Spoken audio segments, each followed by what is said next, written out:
Hi guys, ഇന്ന് നമ്മൾ ഉണ്ടാക്കാൻ പോകുന്ന ഒരു സ്പെഷ്യൽ ഐറ്റം ആണ്. അപ്പൊ നമുക്ക് നേരെ വീഡിയോയിലേക്ക് പോയാലോ.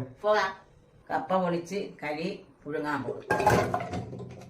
ആദ്യം ലേശം ഉപ്പിടണം. അതിന് ശേഷം മുങ്ങി കിടക്കാൻ എഴുതിയിട്ട് വെള്ളം ഒഴിച്ച് കൊടുക്കുക. അതടച്ച് വെച്ച് കുക്കറിൽ വേവിക്കും.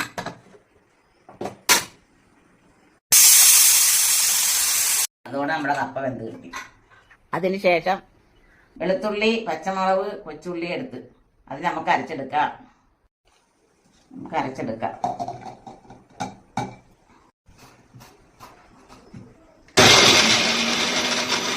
അത് നമ്മൾ അരച്ചെടുത്തിട്ടുണ്ട്. ഓണാക്കി കപ്പ ഉടച്ചെടുത്ത്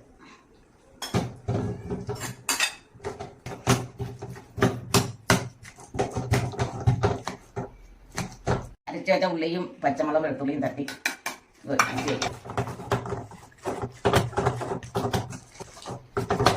അതിൻ്റെ കൂടെ തേങ്ങാപ്പാലും കൂടെ ചേർത്ത് കൊടുക്കും.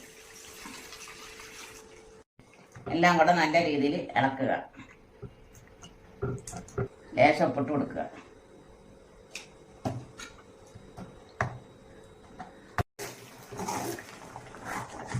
എല്ലാം കൂടെ കലക്കിയെടുക്കുക. കുറച്ച് സാധനം കൂടെ താളിച്ച് ചേർക്കാനുണ്ട്. ചൂടായതിനു ശേഷം വെളിച്ചെണ്ണ ഒഴിക്കുക. എണ്ണ ചൂടായിട്ടുണ്ടെങ്കിൽ കടുകിടുക. അതിന് ശേഷം ഉണക്കമുളക് ഇടുക. എല്ലാം കൂടെ വറുക്കുക. ശേഷം വെളുത്തുള്ളി ഇടുക. അതിന് ശേഷം കറിവേപ്പില ഇടുക. എല്ലാം കൂടെ നല്ല രീതിയിൽ ഇളക്കി വെക്കുക. ഗോൾഡൻ കളറാകുന്നവരെ ഇളക്കി കൊടുക്കുക. അടച്ചു വെച്ച പാൽക്കപ്പയും ചേർത്ത് കൊടുക്കുക. എല്ലാം കൂടെ നല്ല രീതിയിൽ ഇളക്കിയെടുക്കുക.